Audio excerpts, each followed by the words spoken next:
तीन प्रकार के गुणों का वर्णन। गुणान एतान तीत्य त्रीन देहि दे समुद्भवान जन्म मृत्यु जरा दुःखै विमुक्तो मृतमस्तुते। हमारे शरीर से ही तीनों गुण उत्पन्न होते हैं और ये तीनों गुण हमारे शरीर को ही जकड़ देते हैं। और शरीर जब जकड़ जाता है तो आत्मा को भी भ्रम हो जाता है कि मेरे को किसी ने बांध दिया है। जड़ चेतन में ग्रंथि पर गई यद्यपि मृषा छूटत कठिनाई।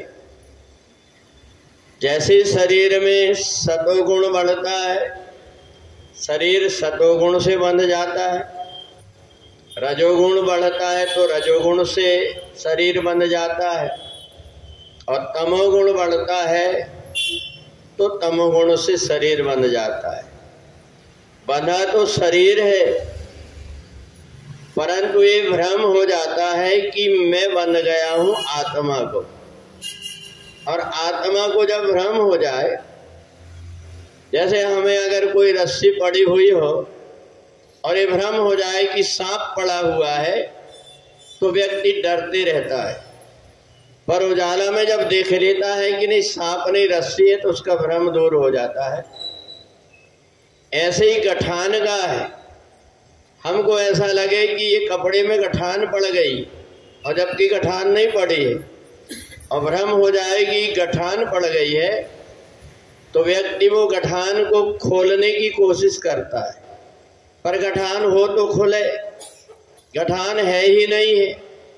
तो ऐसे ही भगवान कहते हैं कि जड़ और चेतन में ग्रंथि पर गई यद्यपि मृषा छूटत कठिनाई। तो हम करें क्या? तो कहा ये गुण शरीर में उत्पन्न कैसे होते हैं? बोले सतोशील से सतोगुण, विचार और दया से रजोगुण, और धीरज से तमोगुण। ये तीनों गुण अलग अलग प्रकार से ऐसे उत्पन्न होते हैं कि अगर हमने अपने आप को परमात्मा के काम में लगा दिए, अच्छे काम करने लगे, तो हमारे शरीर के अंदर सतोगुण उत्पन्न हो जाता है। यदि हमने धन संपत्ति कमाने में अपने आप को लगा दिए, सुबह व्यक्ति उठ ना पाए इसके पहले से अपनी दुकान खोल करके बैठे हैं, तो उससे हमारे शरीर में रजोगुण बढ़ जाएगा। और तीसरा है कि दूसरों को धोखा दे करके, दूसरों को झूठ और सच बोल करके उनसे अपना स्वार्थ सिद्ध करते हैं, और ऐसी भावना हमारे अंदर होती है तो शरीर के अंदर तमोगुण बढ़ जाता है।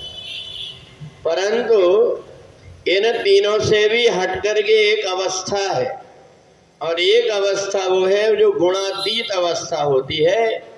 न तद्भास्यते सूर्यो न शशांको न पावका।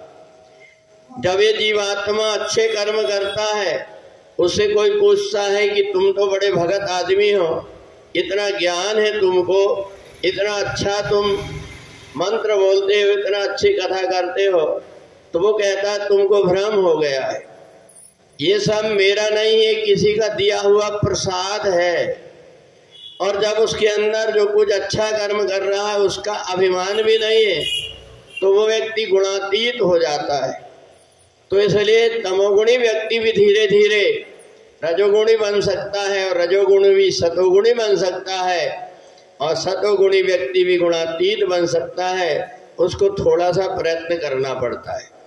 जो व्यक्ति सतोगुणी स्वभाव वाला होता है, शरीर छोड़ करके वो तो देवता बन जाता है।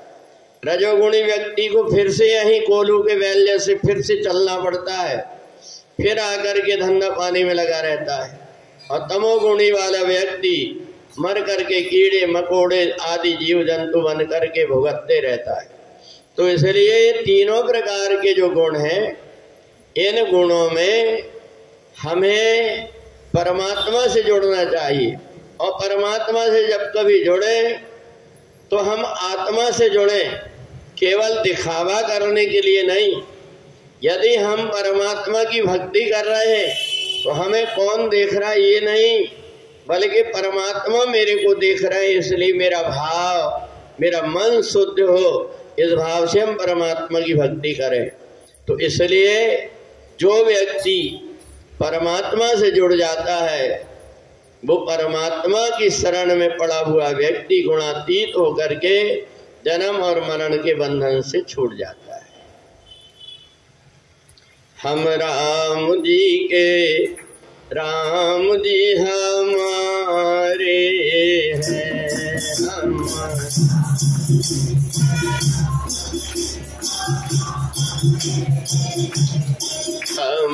राम जी के, राम जी हमारे हैं, हम